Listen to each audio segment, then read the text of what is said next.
siendo procesado, es lo que me explica uno de nuestros invitados, que es el doctor Diego Pomareda, abogado constitucionalista. También nos acompaña, debo decir, esta noche el doctor Ernesto Blume, que ha sido presidente del Tribunal Constitucional. Un saludo a los dos. Gracias por acompañarnos en el programa. Buenas ¿Cómo noches. analizan? Muchas gracias por la invitación. No, gracias a usted, Gracias, doctor Mayla. Blume, como siempre, por aceptar, y el Encantado doctor de estar Pomareda, aquí. que está aquí con nosotros en los estudios. A ver, ha sido, digamos, una salida legítima la que ha buscado o a la que ha apelado. El control difuso está amparado por la Constitución. Es una decisión, digamos, en el marco de la independencia que tienen los jueces. ¿Consideran ustedes que ha hecho bien, que ha hecho mal, que ha sido legalmente sano lo que ha hecho este juez? ¿O creen que debió acatar, como han dicho algunos congresistas, una norma que ya ha sido promulgada por el gobierno y que ha merecido una serie de cuestionamientos? Empezaría con el doctor Pomareda. Sí, bueno, para hacer un poco de pedagogía constitucional, lo primero que hay que decir es que nuestro modelo de administración de justicia se centra en dos partes. Uno, el control concentrado, que es cuando el Tribunal Constitucional evalúa leyes y las puede expectorar del ordenamiento jurídico y tiene efectos generales. Y el control difuso está contemplado en el artículo 138 de la Constitución, en el que ampara que los jueces, en cada caso concreto, pueden aplicar una ley siempre y cuando afecte la Constitución o los convenios internacionales. Es correcto. O sea, la pregunta sobre la legalidad es completamente competente un juez de poder aplicar una ley de acuerdo a la Constitución.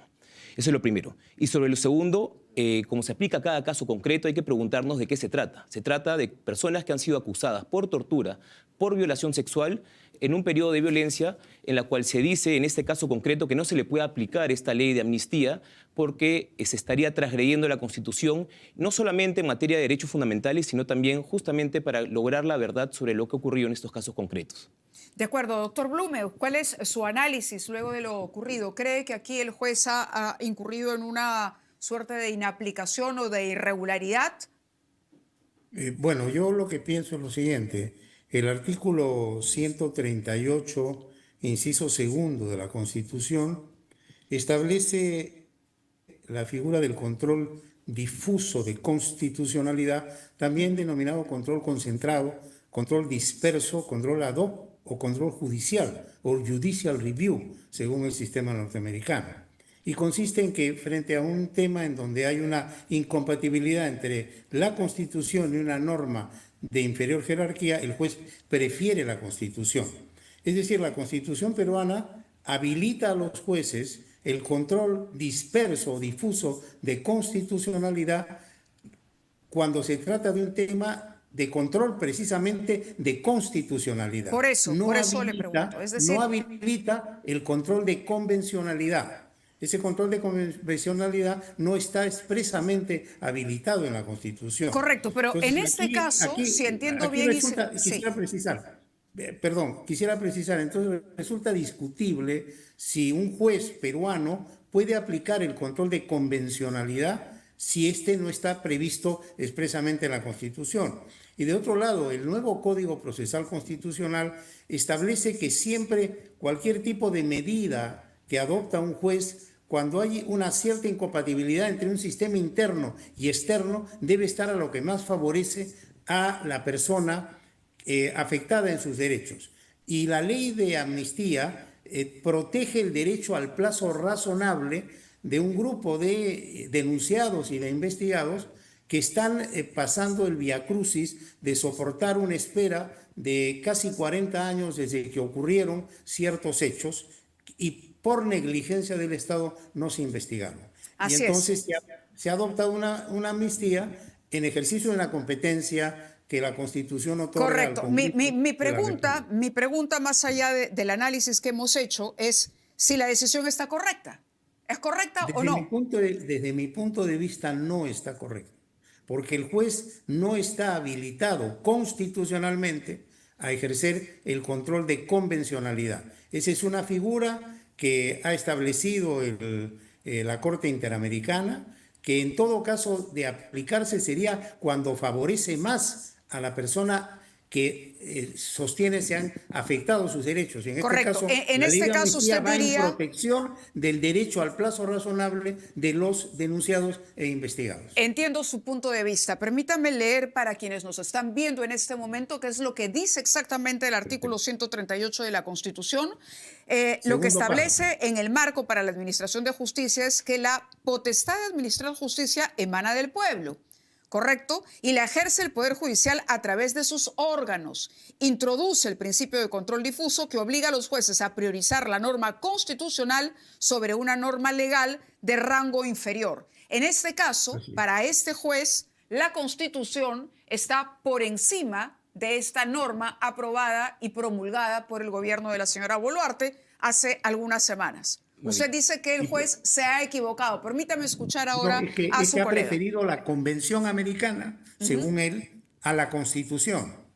No, es que él No sé si menciona, me el juez explico. dice que es inconstitucional. Ahora viene... No solamente reniega o discute porque hay un tratado internacional. No. El juez lo que dice es que esta norma es inconstitucional. En su análisis dice, la norma choca con la Constitución. Por lo tanto, la Constitución prima. Y si la Constitución prima, yo decido aplicar el control difuso, pero no sé qué diga el doctor Pomareda. Exacto. Digamos, el doctor Blume, que ha sido magistrado del Tribunal Constitucional, lo sabrá bien que la Constitución se interpreta de forma unitaria. Y no solamente hay que leer el 138, sino la cuarta disposición final y transitoria, que se dice que los derechos fundamentales o toda decisión vinculada a los mismos tiene que interpretarse de acuerdo a los tratados internacionales y también a las decisiones tomadas por los órganos supranacionales en materia de derechos humanos, ¿no? Eso es lo primero. Y lo segundo, el mismo doctor Blume ha reconocido que el 138 faculta, le da la posibilidad que el juez haga un ejercicio comparativo entre la ley y la Constitución y que prevalezca esta segunda sobre la primera. Es decir, está facultado, invoca derechos fundamentales y además aplica, además del análisis constitucional, un análisis convencional. Es decir, se invoca la Convención Americana de Derechos Humanos y los tratados internacionales. Recordemos, Mávila, que si el problema, que lo tenemos bien identificado, que es el acceso a la justicia, y que una justicia que tarda no es justicia, hay que tener en cuenta que el problema son la administración, justamente, fiscales, jueces que se demoran. ¿Por qué atribuirle como un fetiche, como una cuestión, desde mi punto populista, atribuirle los problemas a un sistema interamericano? Pareciera que estamos creando un muñeco para atribuirle todos los problemas de nuestro sistema a un órgano supranacional para luego limpiarnos las manos a nivel interno. Como la seguridad ciudadana no funciona, pues problema del sistema interamericano. Como no tenemos una administración de justicia correcta, problema del sistema interamericano. ¿Por qué no somos un poco más, digamos, autocríticos y decimos nuestro sistema de justicia no está funcionando, nuestra seguridad ciudadana en políticas públicas está yendo por el peor camino y no le comenzamos a atribuir esta lógica de un problema fácil o tratar de solucionar aparentes soluciones fáciles y dar soluciones de este tipo, ¿no? Como atribuírselas a terceros siempre? Claro, doctor Blume, en ese sentido yo recordaba en qué consiste el caso que además dentro del informe de la Comisión de la Verdad y la Reconciliación está citado, el caso Chumbivilcas. Es un caso muy particular que se remite, decía yo, a abril de 1990, ¿correcto? Cuando un grupo de pobladores, de comuneros, denuncia a un grupo de militares precisamente por interrogarlos, torturándolos, en el supuesto de que eran terroristas en ese momento. Ahora, estas personas hacen la denuncia en el 90, pero el proceso inicia recién en el año 2007. Mi pregunta es, ¿ahí también no cometió un error? Digamos, ¿no hubo un error de origen, una demora por parte de la Fiscalía en atender y en investigar algo que estas personas venían denunciando con insistencia desde hacía por lo menos 17 años atrás? Yo pienso que sí, yo pienso que hay una responsabilidad del Estado y de los órganos encargados de la investigación y de la persecución de los ilícitos penales de no haber actuado en términos prontos, efectivos y eficaces. Pero lo que ocurre es que aquí, en este tipo de problemas, no solamente están involucradas las víctimas, sino también los investigados, que son personas que tienen derechos fundamentales. Y esta ley de amnistía trata de atender el problema de un grupo de miembros de las Fuerzas Armadas, de la Policía Nacional del Perú y de las rondas campesinas que lucharon contra el terrorismo y que a pesar de que se derrotó el terrorismo, que fue un enemigo del país, un fenómeno lacerante en la historia peruana, lograron controlar ese fenómeno y superar el terrorismo. Y estas personas que han sido denunciadas vienen siendo, digamos, víctimas de la demora del Estado por casi 40 años. Entonces no es justo que se someta a un grupo de peruanos que luchó por la defensa del país y que tiene presunción de inocencia como derecho fundamental a una espera de 40 años. Y la ley lo que hace es precisamente atender ese problema. Ahora, Claro, el claro. juez Pero hay casos y invoca, casos. Coincide con nosotros en que hay casos y casos, porque en este claro, caso le claro. digo, hasta el 2007 no había ningún proceso, es decir, Sí, estos militares no habían sido sometidos al control de la justicia, ni no tenían ningún problema ha habido legal, porque la negligencia Fiscalía del no había Estado. iniciado una investigación. En este caso Negligencia en del particular. Estado, ha habido Sí. negligencia de la Fiscalía, negligencia del Estado en general, y esto es algo que viene de mucho atrás. Pero quería precisar lo siguiente, el juez invoca el control de constitucionalidad, pero se basa en la Convención Americana, según he leído lo que usted acaba de manifestar. Ajá. Entonces hay que analizar con detalle esa decisión, pero yo preguntaría, ¿dónde está la incompatibilidad entre la ley de amnistía y la constitución política del Perú? Si la propia constitución habilita al Congreso a otorgar amnistías, y en este caso hay una justificación porque se trata de personas que están vulneradas en su derecho al plazo razonable y obtener una resolución de la justicia peruana en tiempo oportuno y no ser víctimas de un viacrucis de años a años, que ya estas personas están prácticamente en la tercera edad y el proceso no termina y sigue una espada de Damocles sobre ello, y no es posible que esa situación tampoco se mantenga con Doctor el Pormareda. Sí, argumento, bueno, ¿no? Con el argumento de que están de por medio una serie de hechos y denuncias, pero que tienen que ser investigados y tienen que ser probados, y las personas investigadas están sujetas a presunción de inocencia. Eso hay que tener en cuenta, de mi Doctor punto sí, Pormareda. bueno, de vista. permítame, Mávila, discrepar completamente con lo que ha dicho el doctor Blume. Lo primero que hay que decir es que el plazo del tiempo no justifica la impunidad. No significa que la justicia debe dejar de perseguir a aquellas personas que cometieron actos irregulares o ilegales o inconstitucionales. Eso es lo primero. Lo segundo es que estamos sujetos a un estándar internacional, Mávila. Y los estándares dicen lo siguiente, que no es posible establecer amnistías para encubrir transgresiones a derechos fundamentales y a derechos humanos. Entonces hay un mandato expreso de la Corte respecto del Estado peruano que tenemos que cumplir porque estamos sujetos a responsabilidades internacionales de no ser que lo cumplamos. Ahora, también es cierto que hay que decir que esta ley es consecuencia de un acto estrictamente político. Estamos hablando de procesos de los años 80 hasta el año 2000. Son 20 años de tiempo que se ha contemplado y estamos en el año 2025.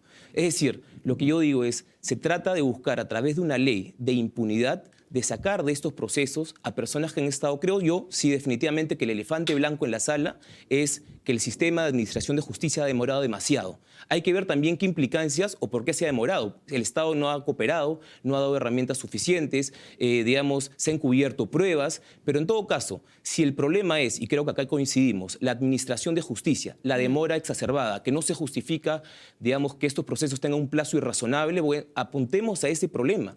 ¿Por qué automáticamente buscamos una ley que dentro de mi punto de vista tiene una lógica completamente en contra del Estado constitucional, que es la persecución de delito, defender los derechos fundamentales de las personas y también de las víctimas? Pues esa es la salida fácil. Entonces, Sí. para cerrar el fin no justifica los medios. Correcto. La pregunta para ambos es, ¿no opinan ustedes, no consideran ustedes que aquí lo que debió ocurrir es más bien formar una comisión al estilo de la comisión Lancier, de pronto, que analizara situación por situación? Y le digo esto en lo particular, doctor Blume, porque cuando uno analiza, le digo, este caso en particular, yo no soy abogada, pero he revisado qué pasó en el año 1990 y al final la denuncia, con el retraso que tuvo incluso la investigación, obtuvo una sentencia condenatoria para buena parte de los imputados en el año 2017.